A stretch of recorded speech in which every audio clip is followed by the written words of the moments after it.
नमो तस् भगवतो अरहतो सम्मा सम्बुद्धस्स।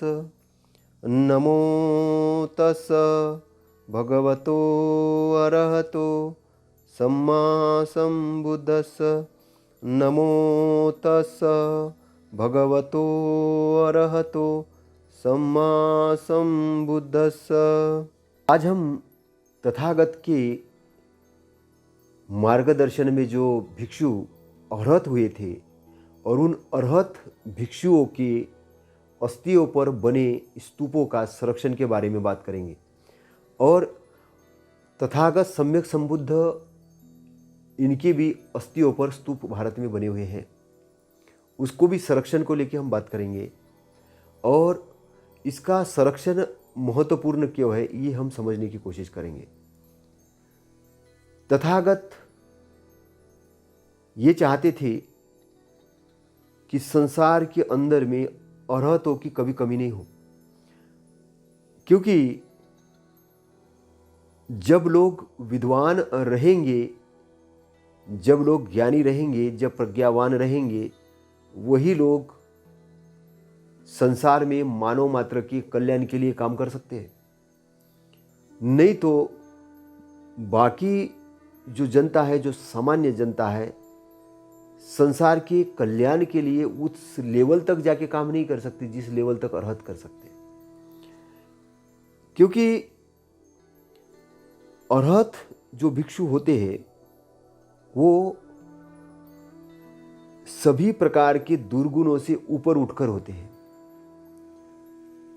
और वो एक ऐसे व्यक्ति होते हैं कि वो समाज के अंदर में वो प्रकाश की किरण लाने वाले होते हैं, कि जिसके कारण सामान्य आदमी या जो जनता दुख में पीड़ित है, उस पीड़ित दुखी जनता को एक प्रकाश की किरण मिल सके और जीवन में एक आशावाद का निर्माण हो और व्यक्ति जीवन को प्रफुल्लित होकर आनंद के साथ में जीवन जिए। अरहत होना एक बड़ा घटनाक्रम है। अरहत होना एक बड़ा घटनाक्रम है। अरहत कोई ऐसी सिंपल बात नहीं है कि आप अचानक किसी को बोल दो कि अरहत है, ऐसा नहीं है।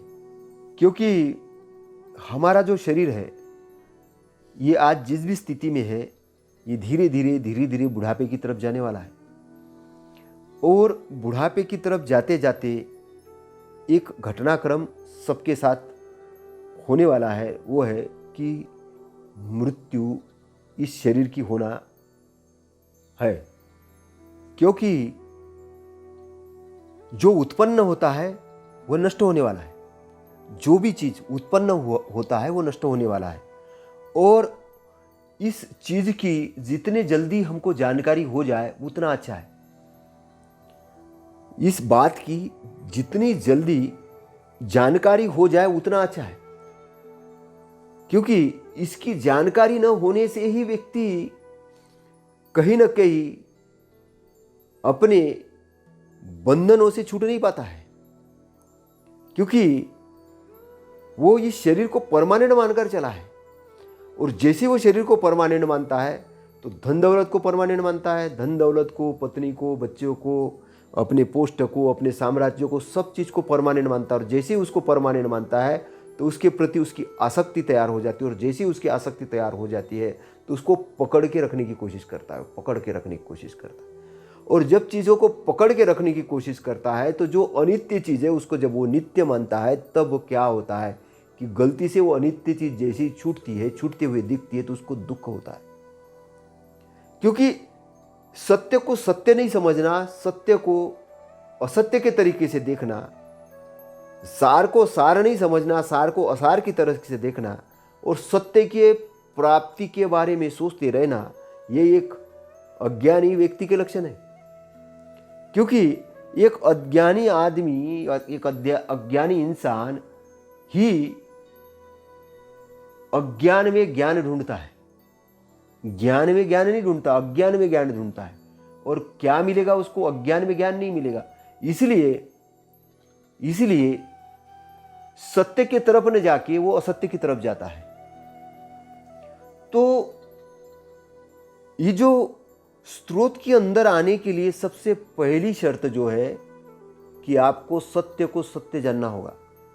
जब आप सत्य को सत्य जानेंगे तब आप स्रोत के अंदर आएंगे, और जैसे स्रोत के अंदर आएंगे तो स्रोत के अंदर आते आते जब परिपूर्ण अवस्था को प्राप्त कर लेंगे, सीखने की आपकी इच्छा एकदम लालायित हो जाएगी और आपको समझ में आएगा कि अब मुझे कुछ प्राप्त करना है, मुझे जानना है, मुझे समझना है।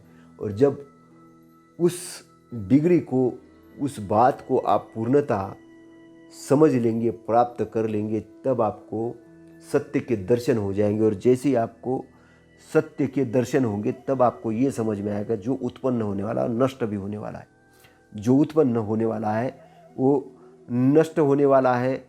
और जब इस यथार्थ बातों को आप जान लेंगे, समझ लेंगे, शरीर की अनित्यता को देख लेंगे, संसार की अनित्यता को देख लेंगे, जब समझ में आ जाएगा तब आप स्रोत के अंदर आएंगे, स्रोतापत्ति फल के अंदर आएंगे। और जैसे उस फल के अंदर आएंगे तो आपकी मुक्ति का मार्ग ओपन हो जाएगा। और जैसे ही मुक्ति का मार्ग ओपन हो जाएगा तो आपको ज्ञान की प्राप्ति होना शुरू हो जाएगी।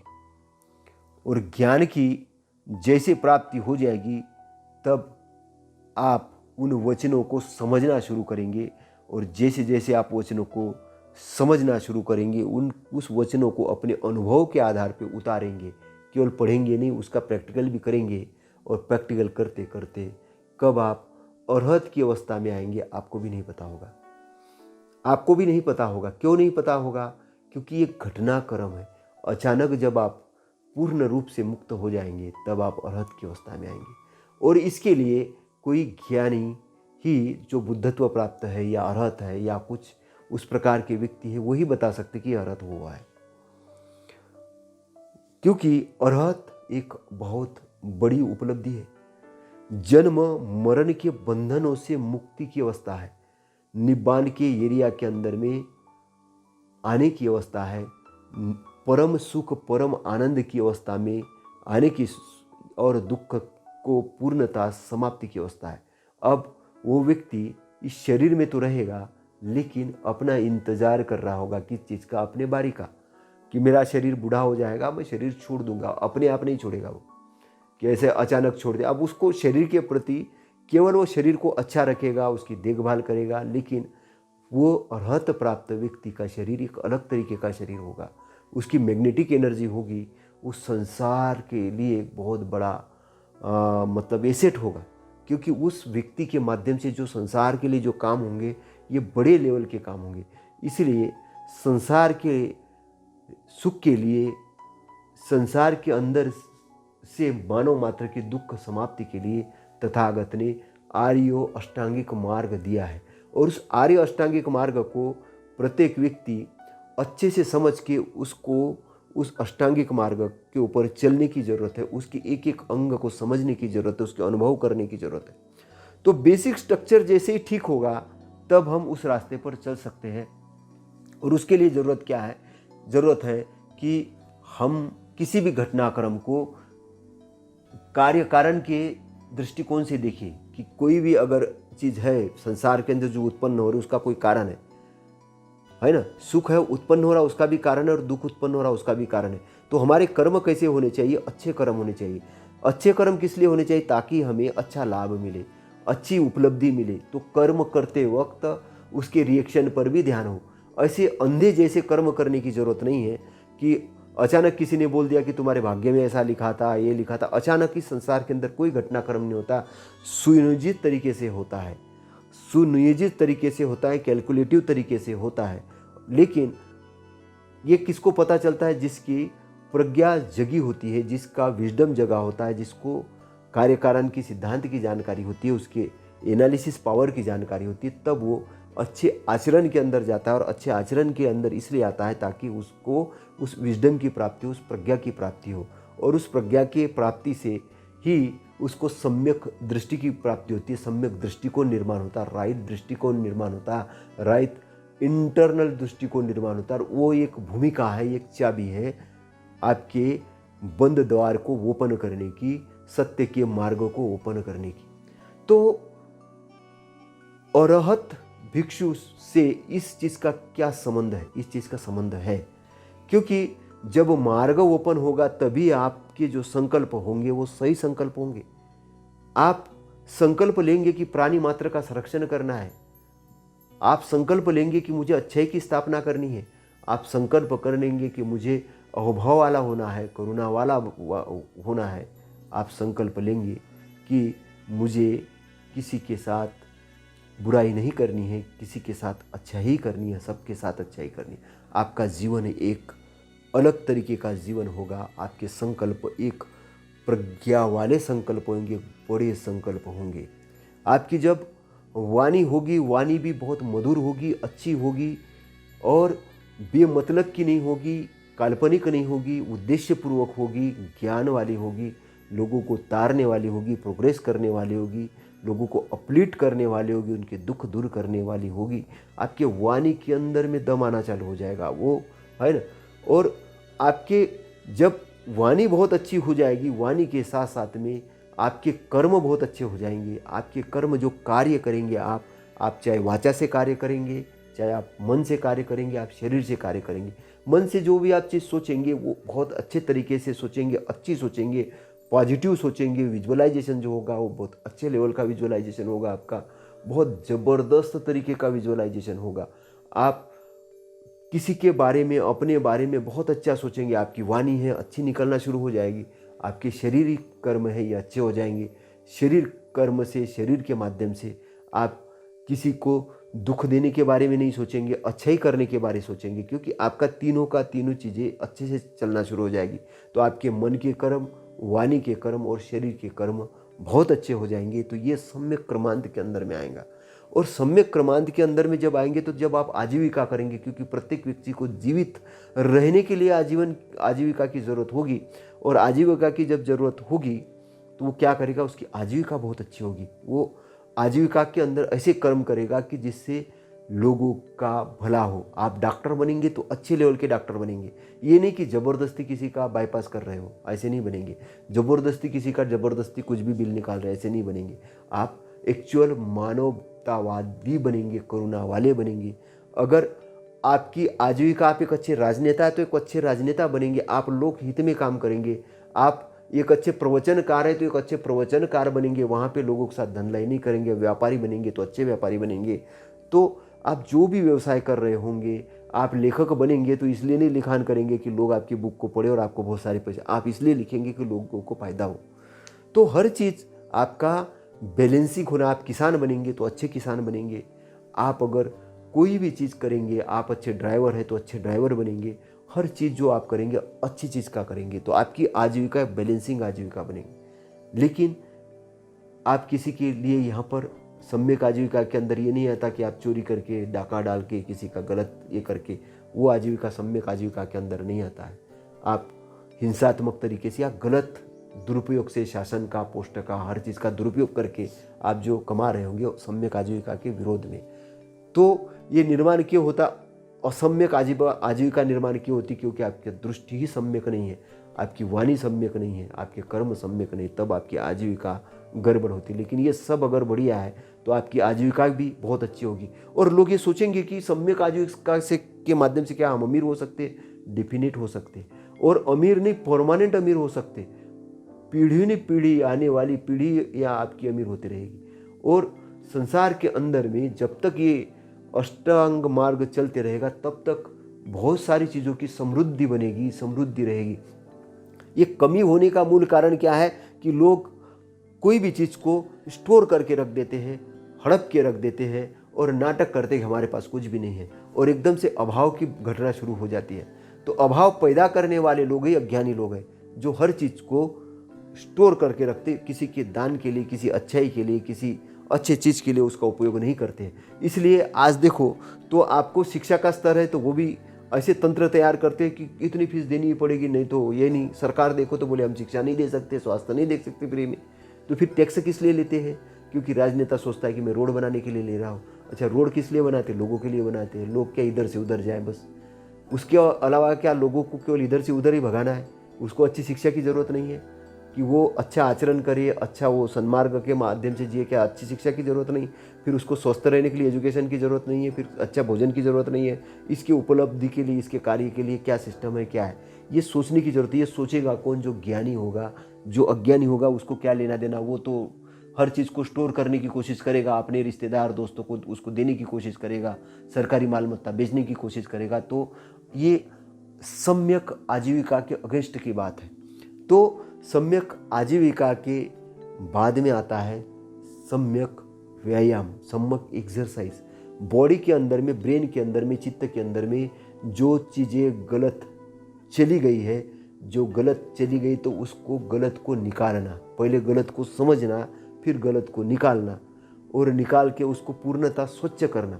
स्वच्छ करने के बाद में उसके अंदर में अच्छी चीज़ों को इंटर करना और अच्छी चीज़ों का संरक्षण करना। इंटर करना, उसको संरक्षण करना, उसको पकड़ के रखना। अच्छी चीज़ों को पकड़ के रखना, संरक्षण करना इंपॉर्टेंट बात है। तो आपका विजुअलाइजेशन, अगर आपने अच्छी चीज़ पे विजुअलाइजेशन किया, उसको ब्रेन के अंदर पकड़ के रखिए। उसके लिए आप अपने चित्र लगाइए, उसके लिए आप बारंबार याद दिलाइए, उसके लिए ये सारी चीज़ें हैं। तो इसलिए इस स्तूप जो है ये किस लिए है? आपको बार बार रिपीटेडली पता चले कि अरहत भिक्षु हुए हैं, अरहत भी हुआ जा सकता है जीवन के अंदर में। दुख से मुक्त होने के लिए ये ज़रूरी है, और ये चीज़ों का ध्यान रहे, इसलिए इन स्तूपों की ज़रूरत है। तो इसलिए साहित्य की ज़रूरत है, इसके संरक्षण की ज़रूरत है, इसलिए अच्छे अच्छे विश्वविद्यालयों की ज़रूरत है, इसलिए अच्छे अच्छे चीज़ों की, और इसके लिए जो इंसान है इसको स्वस्थ रहने की ज़रूरत है, उसके माइंड को, उसके चित्त को सही प्रोग्राम देने की ज़रूरत है, और इसके लिए सारी चीज़ों की चित्रकारिता की ज़रूरत है, संरक्षण की ज़रूरत है। ये सब करने की ज़रूरत है। जिस पृथ्वी पर हम रह रहे हैं उस पृथ्वी के अंदर में हरियाली, खुशहाली हो, इसके लिए स्वच्छ पानी, स्वच्छ हवा, स्वच्छ प्रकाश, स्वच्छ सारी चीज़ों को बैलेंस करने के लिए व्यक्ति का ज्ञानवान होना जरूरी है। और ये चीज़ को कौन निर्माण कर सकता है? जो प्रज्ञा पुरुष है, जो ज्ञानवान पुरुष है। इसलिए सम्यक व्यायाम अपने अंदर, अपने भीतर करते रहना बहुत ज़रूरी है। उसके बाद में आता है सम्यक स्मृति। सम्यक स्मृति यानी अवेयरनेस। सम्यक स्मृति किस किस के बारे में हमको स्मृति होना चाहिए? एक तो स्मृति होनी चाहिए हमको हमारे शरीर के बारे में, कि शरीर के बारे में स्मृतिवान रहना चाहिए। हमारी हर एक्टिविटी गफलत में नहीं होना चाहिए। फिर हमारी स्मृति चित्त के बारे में होना चाहिए। हमारी स्मृति चित्त के बारे में होना चाहिए कि चित्त एक बहुत पावरफुल चीज़ है। चित्त यानी आज की आधुनिक भाषा के अंदर में उसको हम सबकॉन्शियस माइंड बोलेंगे। तो जो चित्त है बहुत पावरफुल होता है, और उस चित्त का हम सदुपयोग करें अपने विजुअलाइजेशन के लिए, अपने विज़न को ठीक करने के लिए। वो एक बहुत बड़े नगर के समान या ऐसी चेतना है कि जो पूरे ब्रह्मांड के अंदर में हम ले जा सकते हैं। उस चेतना के माध्यम से हम बहुत सारी चीज़ों को इन्वेंशन कर सकते, बहुत सारी चीज़ों का पता कर सकते। चित्त बहुत पावरफुल है। सन्मार्ग के अंदर जब चित्त जाता है तो आपको बहुत बड़ा व्यक्ति बना सकता, बड़ा ज्ञानवान बना सकता। और प्रज्ञा के माध्यम से चित्त को शुद्ध करना है, और चित्त को सही डायरेक्शन में, अवेयरनेस की स्थिति में हमको चित्त को लगाना है। और वो सही डायरेक्शन में जो गया हुआ चित्त आपके लिए ज़बरदस्त रिजल्ट लाएगा और ज़बरदस्त आपकी उन्नति करेगा। इसलिए उस चित्त के माध्यम से आप अपने आप को एक विद्वान बनते हुए देखिए। उस चित्त को सही डायरेक्शन में ले जाए। चित्त के माध्यम से एक धनवान अमीर व्यक्ति बनते हुए देखिए। चित्त के माध्यम से एक करुणावान व्यक्ति बनते हुए देखिए। चित्त के माध्यम से एक प्रोग्रेसिव व्यक्ति बनते, चित्त के माध्यम से आप एक बहुत बड़े लेवल पे अपने आप को विजुअलाइजेशन की स्थिति में ले जा सकते हो। तो चित्त को अवेयरनेस रहना बहुत ज़रूरी है। आज की डेट में हम देखते हैं कि जिसका चित्त विपरीत मार्ग में जाता है, गलत दिशा में जाता है, तब लोग गलत तरीके से हिप्नोटाइज में हो जाते हैं, गलत तरीके से किसी के इसमें पड़ जाते हैं, गलत तरीके से अपने, और यहाँ तक कि घटनाक्रम भी होता है कि लोग अपने आप को पागल भी बना लेते हैं कि चित्त की विक्षिप्तता के कारण है। इसलिए उस पागलपन को दूर करने का काम किसको करना है? ज्ञानी लोगों को करना है। इसलिए अपने चित्त के, अपने ब्रेन को अच्छे प्रोग्राम देने की ज़रूरत है। जैसे अच्छे प्रोग्राम देने की होती तो पागलपन क्या है? ये गंदलाहट है, ये एक गंदगी है, वो निकल जाएगी और एक स्वच्छता अंदर में आएगी। अब भीतर में एक ज्ञान का प्रकाश आएगा, और जब आप इस तरीके से आगे बढ़ेंगे आपको मज़ा आ जाएगा जीवन में। और उसके साथ में वेदना के प्रति भी स्मृतिवान होना जरूरी है। वेदना कौन सी होती है? सुख वेदना। काम वासना की जो वेदना होती है सुख वेदना, दुख वेदना, क्रोध की वेदना दुख की वेदना होती है। तो सुख वेदना, दुख वेदना, और एक वेदना होती है कि जिसमें ना सुख होता ना दुख होता, असुख अदुख वेदना, जिसमें ना सुख है ना दुख है लेकिन वेदना है ना। तो तीनों प्रकार की वेदनाओं के प्रति हमको जागरूक होने की ज़रूरत है। और जब वेदनाओं के प्रति जागरूक होते हैं तो हम हर वेदना को पकड़ सकते, समझ सकते हैं और वेदना के चक्कर में नहीं जा सकते सबसे पहले, क्योंकि दुख वेदना हो गई तो हम दुखी हो जाते, सुख वेदना हो तो कूदने लगते। दोनों को हम जब बैलेंस करते हैं तब हम ये लोकोत्तर जो धर्म है, मतलब किसी ने हमारी प्रशंसा कर दी तो हम खुश हो गए, किसी ने दुखी कर दिया तो हम दुखी हो गए। तो हमारे वेदना के साथ नहीं बहना, हमको बैलेंस रहना है एक संसार में समुंदर जैसे। क्योंकि जब आप बड़ा काम करते हो, जब बड़े लेवल की चीज़ें निर्माण करते हो तो आपका बैलेंस होना, और बैलेंस होने का मूल कारण है अवेयरनेस होना। तो जब आप वेदना के प्रति अवेयरनेस हो जाते तब आप समुंदर जैसे बड़े अफाट हो जाते। फिर आप नाले जैसे नहीं है कि गड़गड़ गड़गड़ करके बह गए ख़त्म हो गए, ऐसे नहीं, आप एक बड़े लेवल के व्यक्ति बन जाते। तो आपको संवेदनशील होना ज़रूरी है अवेयरनेस के लिए, है ना। संवेदना के प्रति संवेदनशील होना है, मतलब अवेयर होना है, जागरूक होना है। फिर आता है धम्म के प्रति, धम्म जो तथागत ने धम्म दिया है उसके प्रति भी जागृत होना जरूरी है। क्योंकि धम्म क्या है? धम्म संसार में व्यक्तियों की, इंसानों की दुख से मुक्ति के लिए और सुख प्राप्ति के लिए दिया गया एक मार्ग है। उस मार्ग में अमार्ग और मार्ग का भेद करना है, अमार्ग को दूर करना है और आलस्य रहित होकर, प्रमाद रहित होकर, तंद्रा रहित होकर और एकदम धम्म को समझना है, अष्टांग मार्ग को समझना है, 37 बुद्धि पक्षीय धम्म को समझना है। उसको समझ के धम्म के प्रति स्मृति ये करना है। फिर क्या रहेगा? फिर आएगी जीवन के अंदर में शंका पैदा होगी, क्या तथागत हुए नहीं हुए, क्या ये अरहत बुद्धि होती है नहीं होती है, क्या निब्बान वाला कोई एरिया है या नहीं। बहुत सारे प्रश्न चिन्ह उसके लिए सम्यक समाधि। और सम्यक समाधि का काम क्या होता है? ये आपके अंदर के दुर्गुणों को हटाने का काम करती है। और दुर्गुणों को हटाने के लिए सबसे पहले क्या होता है? चित्त को पॉजिटिव प्रोग्रामिंग देना होता है, पॉजिटिव सॉल्यूशन वाइज ब्रेन को ले जाना होता है। जब सॉल्यूशन वाइज ब्रेन को ले जाते हैं तब आपका ब्रेन जब शुद्ध होता है, और शुद्ध जब होता है, जब पवित्र होता है, तो उस पवित्र ब्रेन के माध्यम से आप सॉल्यूशन पर जब ब्रेन को लगाते हैं तो आपको हर चीज़ का सॉल्यूशन मिलता है। और जब सॉल्यूशन मिलने के बाद में जब आप उसको पूर्णतः विटनेस के रूप में जब आप देखते हैं, तब जब शुद्ध चित्त से आप देखते हैं तब आपको उस प्रकाश के अंदर में भी एंट्री होने का चांस निर्माण हो जाता है। और अष्टांग मार्ग ही एक ऐसा मार्ग है जो एक संबोधि लाभ के लिए है, ज्ञान प्राप्ति के लिए है, और इस मार्ग को समझना बहुत जरूरी है। तो जो अरहत भिक्षु है, अरहत भिक्षु ने अपने अंदर से सारी बुराइयों को खत्म कर दिया है, अपने अंदर से सारी बुराई को खत्म कर दिया, पूर्णतः स्वच्छ हो चुके हैं, पूर्णतः जानकार हो चुके हैं। और पूर्णतः ऐसे व्यक्ति जब शरीर छोड़ता है तो उनकी अस्थियों का बहुत बड़ा मूल्य होता है। उन लोगों के लिए जिन्होंने अभी अरहत पद प्राप्त नहीं किया, जिन्होंने धम्म को ढंग से नहीं समझा, उनके लिए। इसलिए जो हमारी संपत्ति है, उन संपत्ति में ये स्तूप भी बहुत बड़ी संपत्ति है। इसलिए जो बौद्ध जो लोग हैं, जो तथागत को मानने वाले जो लोग हैं, इनका पहला प्रथम दायित्व ये बनता है कि हम उन चीज़ों का संरक्षण करें, उसको जानकारी समझे और उसको समझ के उन स्तूपों का संरक्षण करें। इसलिए दान का बड़ा महत्व है। अगर सरकार नहीं बोर्ड लगाती तो आप दान दे सकते हो। उन स्तूपों के संरक्षण के लिए आप रोड बना सकते हो।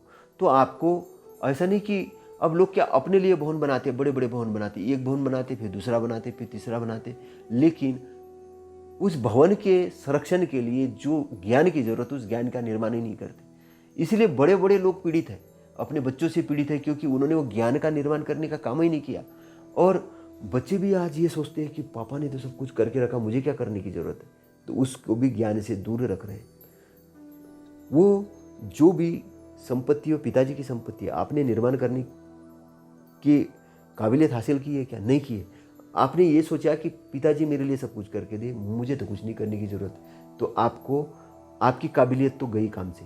आपको अपनी काबिलियत से चीज़ें निर्माण करना सीखना होगा, तब आप प्राप्त हुई संपत्ति का संरक्षण कर पाएंगे। इसलिए आपको अपनी काबिलियत बढ़ाना है, और काबिलियत बढ़ाने के लिए क्या है? ये धम्म है। कि नहीं तो क्या होता है कि दूसरों का दिया हुआ ज्ञान की हम प्रशंसा करते रहते हैं, और क्या ज़बरदस्त ज्ञान है, वो बाबा साहब थे, वो बुद्ध है, ये है, उन ज्ञान की प्रशंसा करते, लेकिन उस ज्ञान का हम उपयोग और प्रयोग अपने भलाई के लिए करने की कोशिश नहीं करते, केवल उनकी मूर्ति बना बना के पूजने की कोशिश करते। और आज ऐसा हो रहा है, हम मूर्तियाँ बनाते हैं, उसकी पूजा करते हैं, लेकिन उनके ज्ञान को ग्रहण ही नहीं करते और उस पर चलने की कोशिश नहीं करते। जब प्रैक्टिकल नहीं करते तो हमको वो चीज़ हासिल नहीं होती है। इसलिए प्रैक्टिकली बनना बहुत ज़रूरी है। प्रैक्टिकली कैसे, जिस व्यक्ति ने जो चीज़ हासिल की है, कोई अगर अच्छा बिजनेस मैन है, आप उससे बिजनेस करना सीख सकते हो। कोई अगर अच्छा ड्राइवर है तो आप उससे गाड़ी चलाना सीख सकते हो। कोई अगर अच्छा घर बनाने वाला, आप घर बनाना सीख सकते हो। लेकिन जो अरहत सम्यक संबुद्ध है हुए हैं, उनसे ही आप अरहत कैसे बन सकती है सीख सकते हैं। ये बहुत जानकारी वाली बात है। नहीं तो आप ये जो झोला छाप, जिनको अरहत का ABCD नहीं मालूम, वो बुद्ध के बारे में, तथागत के कुछ भी कहने लगते हैं और सामने वाला मान लेता है, चमत्कारों के अंदर में चला जाता है। और वो आजकल ऐसा बहुत सारा बाजार लगा हुआ है चारों तरफ, उन बाजार से दूर रहना है, अपनी फसवेगिरी नहीं करना है, अपने आप को दुरुस्त मार्ग में लाना है, धम्म के शरण में आना है, संघ के शरण में आना है, तथागत के मार्ग को समझना है और समझ के अपनी उन्नति करना है, संसार की उन्नति करना है, परिवार की उन्नति करना है और एक उन्नति करने के मार्ग पर आगे आना है और एक बड़े स्तर पे प्रगतिशील समाज, प्रगतिशील विश्व के निर्माण के लिए काम करना है। और आपका मंगल हो, आपका शुभ मंगल हो। इसी के साथ में मैं अपने 2 शब्द समाप्त करता हूँ। नमो बुद्धाय, नमो धम्माय, नमो संघाय। साधु साधु साधु।